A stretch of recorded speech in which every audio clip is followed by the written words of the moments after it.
পরিষ্কার পরিচ্ছন্ন বাড়ি সবারই ভালো লাগে, তবে এর পিছনে কতটা খাটনি থাকে যে করে সেই জানে। নমস্কার, আমি টুকুন লাইফস্টাইল ব্লগে আরও একটি নতুন ব্লগে তোমাদের সবাইকে স্বাগত জানাই। আশা করছি তোমরা সবাই খুব ভালো আছো, আর আমরাও কিন্তু বেশ ভালো আছি। তো আবারও চলে এসেছি নতুন একটা ভিডিও নিয়ে। আশা করছি আজকের ভিডিওটা তোমাদের খুব ভালো লাগবে। আজ বৃহস্পতিবার, এখন বাজে সকাল 8টা। তো সকাল 8টা থেকে তোমাদের সবাইকে সঙ্গে নিয়ে ভিডিওটা শুরু করছি। তো সকালে ঘুম থেকে উঠতে আজকে আমার অনেকটাই দেরি হয়ে গেছে। তো টলতে ওপরে চলে এলাম, দেখতেই পেলে ওপরে এসে আমি সবজিপাতি কাটছিলাম দাদাভাইয়ের টিফিন করে দেবো বলে। তো দাদাভাই বললো এতটা যখন বেলা হয়ে গেছে এখন আর কখন করবে, আজকে আর টিফিন বানাতে হবে না। তো দাদাভাইকে ছাতু উলে দিলাম দেখলে। তো ছাতু খেয়ে দাদাভাই চলে গেল অফিস, আর আমিও চলে এলাম এই যে নিচের ঘরে কাজ করতে। তো নিচের ঘরটা এখন গুছিয়ে নেবো। প্রথমে বিছানাটা গুছিয়ে নিচ্ছি। তো ব্ল্যাঙ্কেট, তারপরে কম্বল, এগুলো ভাঁজ করে নিলাম। ভাঁজ করে জানলাটায় দিয়ে দিলাম। জানলাটার উপরে রোদ্দুর আছে, আর রোদ্দুর তেমন ওঠেনি, হালকা উঠেছে। তো যেটুকু উঠেছে গরম গরম মতো হবে। আজ কয়েকটা দিন ধরে দেখছি সকালবেলায় করে রোদ্দুর উঠছে না, হালকা কুয়াশা করছে, তারপর বেলার দিকে গিয়ে রোদ্দুর উঠছে। শীতের বেলা অনেকটাই ছোট, তো সব কাজ করে আর না পেরে ওঠা যাচ্ছে না। তো জামা কাপড়গুলো না ভাঁজ করা হয়নি, 2-3 দিনের জামা কাপড় জমে গেছে। দেখতেই পাচ্ছ কত জামা কাপড়ে পাহাড় হয়ে গেছে। তো এখন জামা কাপড়গুলো নিয়ে বসেছি, জামা কাপড়গুলো সব ভাঁজ করে নিচ্ছি। না হলে না জামা কাপড় খুঁজে পাওয়া যাচ্ছে না, কোথায় কোনটা ঢুকে আছে, খুবই অসুবিধা হচ্ছে। তো জামা কাপড়গুলো ভাঁজ করে সব রেখে দিলাম র্যাকে। তারপরে এই যে বসেছি সেলাইয়ের কাজ নিয়ে। সেলাইগুলো না করা হচ্ছিল না। আমার কয়েকটা জামা কাপড় ছিল, তো আমি সব কিছু নিজের হাতেই সেলাই করি। তো জামা কাপড়গুলো সব এই যে একে একে সেলাই করে নিলাম।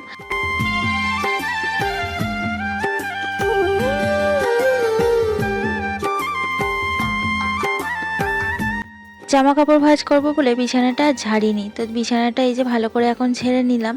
মাথার বালিশগুলো তো জানলাতে রৌদ্রে দিয়েছি, তো পাশ বালিশগুলো না আর জানলায় জায়গা হয় না, তার জন্য আর দেওয়া হয় না, একটুখানিই জায়গা জানলাতে। তো ব্ল্যাঙ্কেট দিই, মাথার বালিশ দিই, আর এই পাশ বালিশগুলো দেওয়া হয় না। তো পাশ বালিশগুলো খাটের পাশে গুছিয়ে রেখে দিলাম। তারপরে এই যে দেখো এক ডাং জামা কাপড় নিয়ে চলে এলাম। এখন জামা কাপড়গুলো ভেজাবো। প্রত্যেক দিন আমার কাছে, তোমরা তো দেখছো ডেলি ব্লগার যারা আছো, প্রত্যেক দিন আমি জামা কাপড় কাচি। আর এত জামা কাপড় কীভাবে হয় তোমরা হয়তো বলতেই পারো যে রোজ রোজ এত জামা কাপড় হয়। হ্যাঁ গো, দাদাভাই প্রত্যেক দিনে জামা কাপড় প্রত্যেক দিন ছেড়ে যায়, দুষ্টুর জামা কাপড় থাকে। তারপরে তো ঘরে টুকিটাকি বেড়াই, বেডশিট, তারপরে বালিশের কভার, এসব নিয়ে অনেক হয়ে যায়। জামা কাপড়গুলো ভিজিয়ে রেখে এলাম, এখন ঘর ঝাড় দিতে এলাম। তো এখন আমার ঘরটা ঝাড় দিয়ে নিচ্ছি, তারপর বাইরেটা ঝাড় দিয়ে নেবো, তারপর সিঁড়িগুলো সব ঝাড় দিয়ে নেবো। তো ঘর ঝাড় দিয়ে তারপরে একেবারেই দেখো ঘরটা পুছে নিচ্ছি।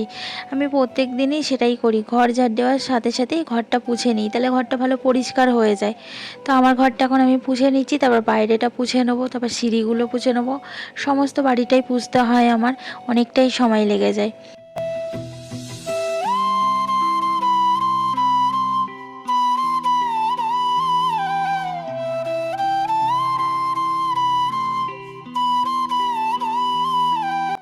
দোতলার ঘরগুলো পুছে চলে এলাম একদম ওপরে সিঁড়ি পুছতে। একদম ওপরে সিঁড়িগুলো সব পুছতে পুছতে একদম নিচে অবধি যাবো, পুরো সিঁড়িটা পুছে নেবো।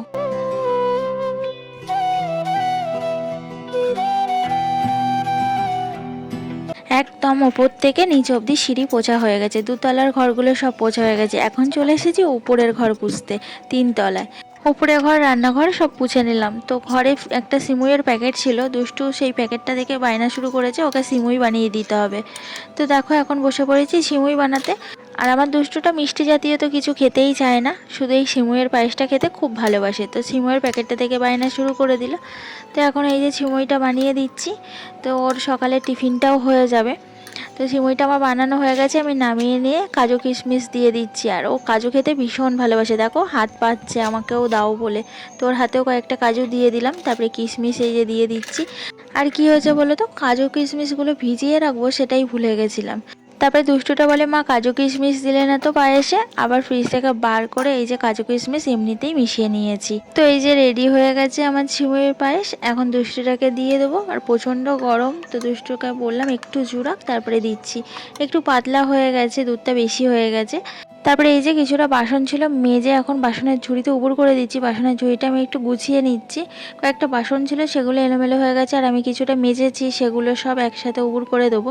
তো এই যে সব বার করে সুন্দর করে এখন আমি উবুর করে দিলাম বাসনগুলো, নাহলে না বার করতে খুবই অসুবিধা হয়।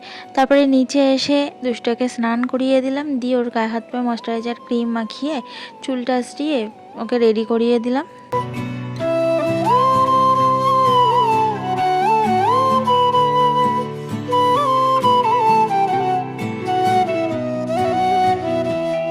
দেখো দুষ্টুটার অবস্থা, সব কিছুই মাখিয়ে দিয়েছি, এটা ঠোঁটে লাগাতে ভুলে গেছিলাম। ও আমাকে বলছে, মা এটা তো আমাকে ঠোঁটে লাগিয়ে দিলে না, আবার একটু ঠোঁটে ঘষে দিলাম। তারপরে আমিও স্নানটা সেরে নিলাম, নিয়ে এই যে চলে এলাম ছাদে। এখন জামা কাপড়গুলো সব মেলে দেবো। আর আজকে তো অনেক জামা কাপড় ভিজিয়েছিলাম, সব জামা কাপড় এই ঠান্ডার মধ্যে কেচে নিয়ে এলাম। আজকে না ঠান্ডাটা একটু বেশিই লাগছে আমার, জানি না আজকে ঠান্ডা বেশি পড়েছে কিনা। তোমাদের ওদিকে কেমন ঠান্ডা পড়েছে কমেন্টস করে কিন্তু জানিও। তোমরা তো কেউ জানাচ্ছ না কমেন্টস করে যে কেমন কি ঠান্ডা তোমাদের দিকে পড়লো। তো যাই হোক, জামা কাপড়গুলো সব মেলছি, আর রোদুরটা গায়ে পড়ছে, ভীষণ ভালো লাগছে। তোমাদের কি বলবো, এত ভালো লাগছে, মনে হচ্ছে রোদ্রেই থেকে যায়, ঘরে যেতে আর ইচ্ছাই করছে না।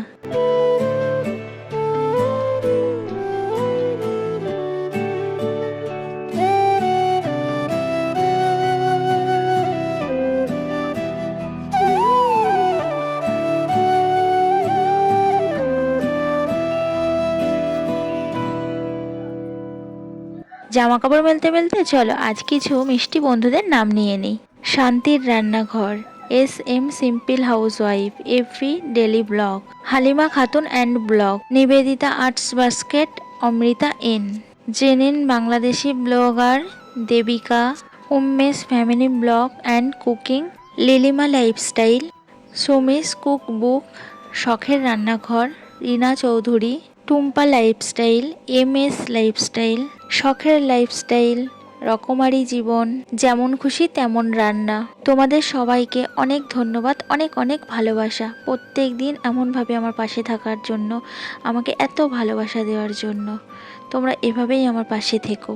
তো আজকে বৃহস্পতিবার, তো আমরা তো দুধ কলা দিই, আর অন্য দিনের থেকে আজকে একটু ঠাকুর ঘরে বেশিই সময় লাগবে, আজকে বৃহস্পতিবার। তো আজকে দুষ্টুটা বায়না করছিল শিব ঠাকুরদের স্নান করাবে, তো ও শিব ঠাকুরদের স্নান করিয়েছে, গা পুছিয়ে আসনে তুলে দিয়েছে, আর আমি বাকি পুজোর কাজগুলো করে নিচ্ছি। তো ফুল দিয়ে আমার সাজানো হয়ে গেছে। আজকে বৃহস্পতিবার, আজকে তো আমরা দুধ কলা দিয়ে পুজো দিই। অনেকেই তোমরা আজকের দিনে লক্ষ্মীর ঘট পাল্টাও, তো আমাদের লক্ষ্মীর ঘর পাতা নেই, তার জন্য লক্ষ্মীর ঘট পাল্টাতে হয় না। দুধ কলাটা দিতে হয় আমাদের প্রত্যেক বৃহস্পতিবার করে। তো ঠাকুরদেরকে আমি সেবা দিয়ে নিলাম, আর ঠাকুরদের কিন্তু সিঁদুর পরানো হয়ে গেছে। প্রত্যেক বৃহস্পতিবার করে আমি ঠাকুরদেরকে সিঁদুর পরাই।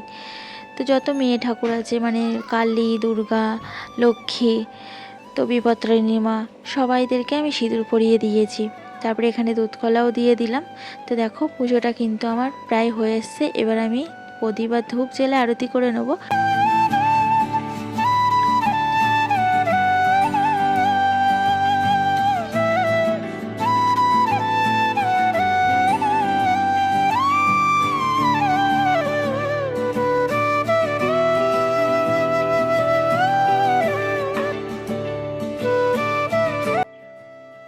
পুজোটা দিয়ে সবজিগুলো কেটে নিয়ে চলে এলাম বেসিনে। এখন সবজিগুলো ভালো করে ধুয়ে নিচ্ছি।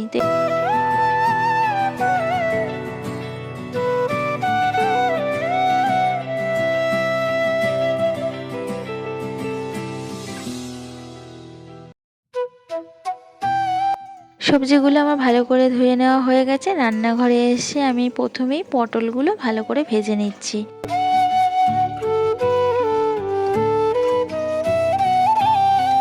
তো কয়েক চির বেগুন কেটেছিলাম ভাজা করব বলে, তো সেই বেগুনগুলো দেখো লাল লাল করে ভেজে নিয়েছি। এখন এই যে একটা পাত্রে তুলে নিচ্ছি।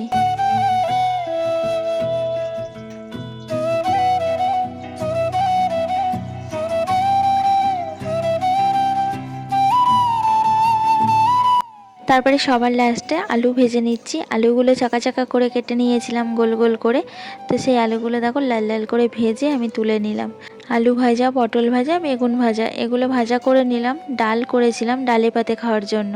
তো রান্নাবান্না শেষ করে এখন আমি সবার জন্য খাবার বেড়ে নিচ্ছি।